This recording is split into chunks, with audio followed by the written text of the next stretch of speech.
Continental Tires AFL Trade Radio Day 2. The news off the top, if you missed it, the St Kilda Best and Fairest Trevor Barker Award last night won by Cal Wilkie for the first time. Jack Sinclair, a star of that club, was second, and Josh Battle, while he did not attend, given he's bound for a move for Hawthorn under free agency rules, finished third. And then Andrew Bassett spoke, Kano, and he launched at the AFL last night. There's no other way to describe it. He argued what has been a grossly unfair system that favours the rich and the northern clubs and hurts the poor. Now, credit to him, he did start by saying the single biggest reason for a lack of success at St Kilda is themselves, obviously one flag in their history. But as you're about to hear, he then took aim. So that was Andrew Bassett, the Trevor Barker Award last night, just firing arrows at the AFL. And what he says is an ongoing, real, I guess, a sense of injustice at clubs like St Kilda. Yeah, I'm a pretty balanced view, though. Like, I know it's getting great cut through this morning and a lot of people are having their say on those comments, but I thought he was reasonably respectful and balanced with that view. All he has suggested there is that clubs pay a fairer price for father sons and academy prospects. How could anyone disagree with that? Would you reckon he'd be saying the same thing if they had had more than three father sons since the draft was introduced in '86? Like if Lowe, Burke, Harvey, all these great names that had multiple offspring that turned out to be male and AFL ready, and for all the things that Collingwood, Collingwood have got three in their best 23 this year. Would he be saying the same thing? I'm not sure. You'd have to ask him that. But across the board, it is a fairer system if it is a more significant price to pay. Because father-son's open to St Kilda as well, yeah? They do qualify. They do qualify, but I think for him to pay a fairer price for a father-son, it's just a fairer system across the board. There's just no way that St Kilda are going to be anywhere near winning a premiership in the next however long. Because of the father-son rule? Well, because of the academies and father-sons. Have you looked at Gold Coast lists? So if we look at the northern academies, this is a slippery slope. I know we've been waiting for a long time. But we're waiting. Gold Coast. They haven't even played a final yet. We're waiting. But so this is the problem, though, Kane, is that it's the only thing those clubs have. If we're going to get into the Northern Academy debate, they've got the draft system. They're like everyone else. No, they're not like everyone else because no one wants to stay there. They have to pay more to retain talent. They get poached relentlessly. They have to overpay for all these guys. Miller wants to stay there. That the Melbourne clubs King wants to stay there. Do not, because they don't have enough homegrown talent. How do they get more homegrown talent? They provide an academy system to get more of those guys in the door. And so that they don't have to overpay players and be poached continuously. You know what they were saying about Brisbane 6 years ago? No one wants to stay at Brisbane. Everyone wants to leave Brisbane. And 6 and 7 players leave, and Polak and everyone leave, and Yo and Crit, they all leave. And 6 years later, because they have a coach who unifies the group, who have a strong culture, a great football department around them.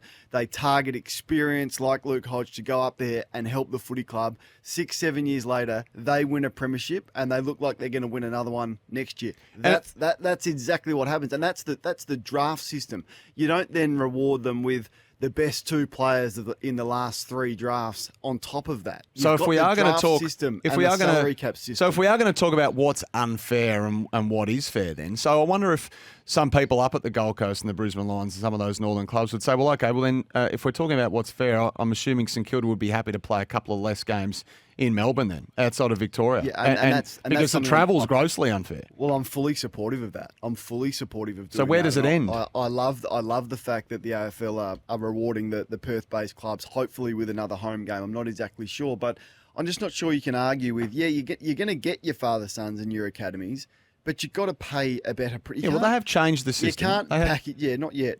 You can't package up pick 41 and 2 and 33 and 76 to match pick 1. That's not a fair system, and it is ruining the equalisation of it, because St Kilda and Essendon and Port Adelaide, to a lesser extent, they got no hope. They got no hope to compete with Brisbane, with Gold Coast, with no hope.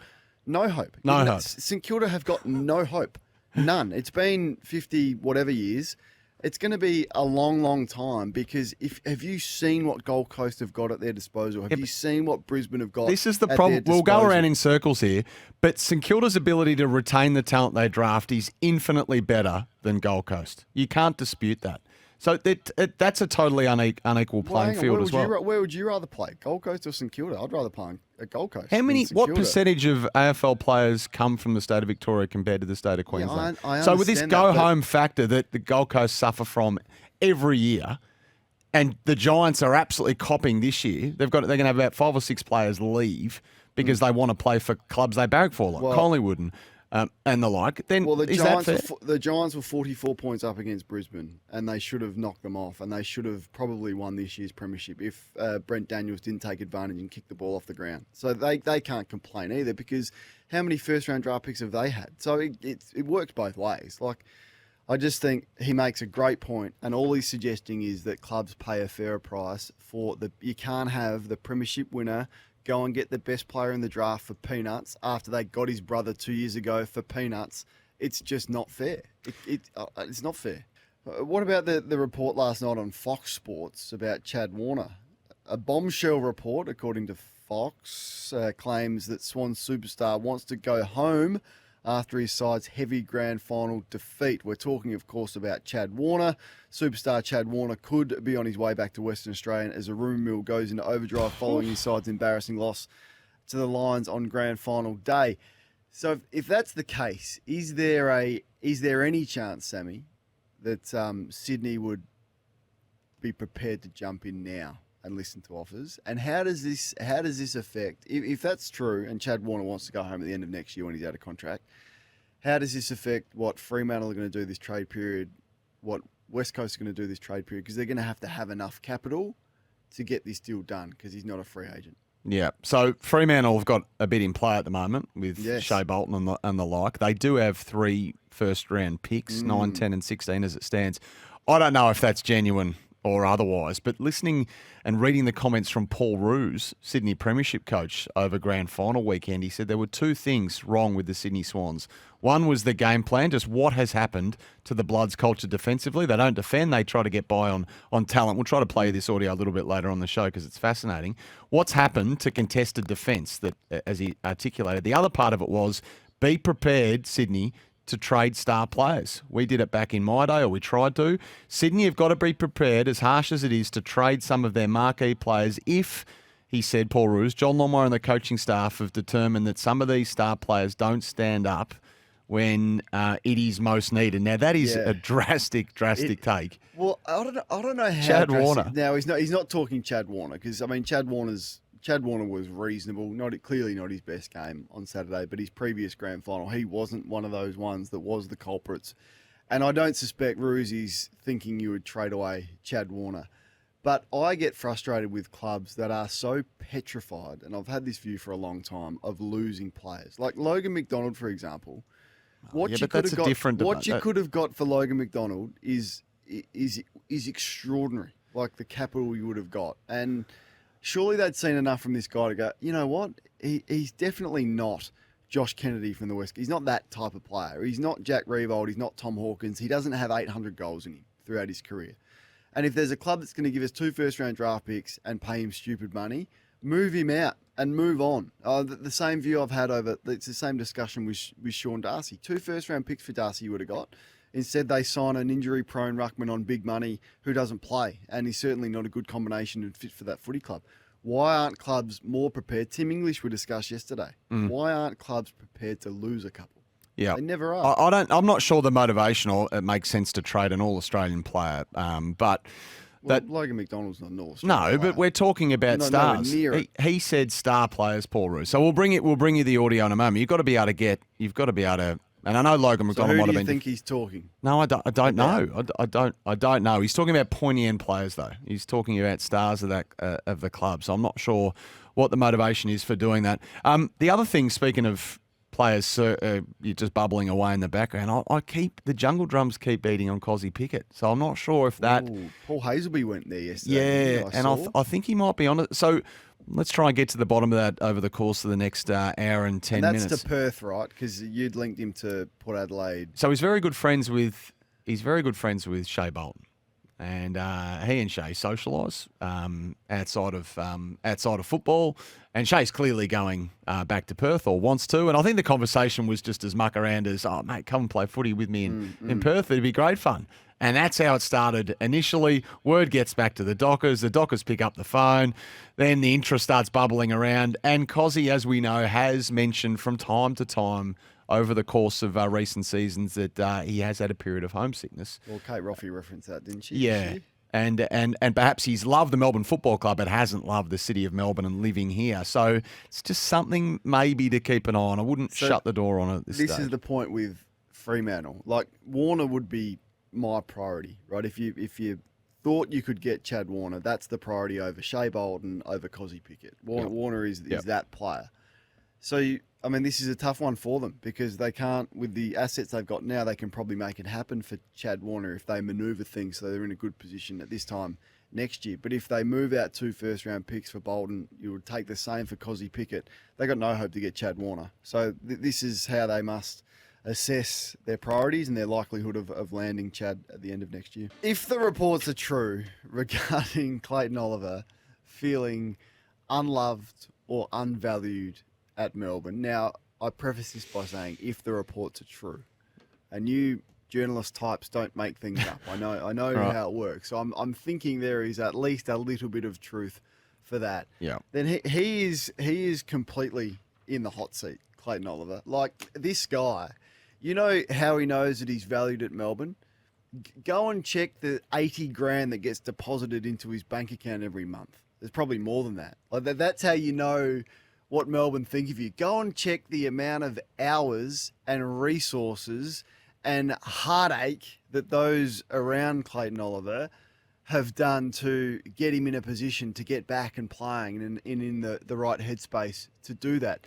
If he thinks he has been undervalued by the Melbourne Football Club, this is an amazing lack of self-awareness. So this guy's got 6 years left at $1 million.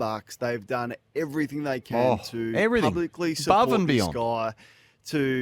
Max Gawn had him live with him, for goodness sake. And he has the nerve to suggest that he feels undervalued at Melbourne.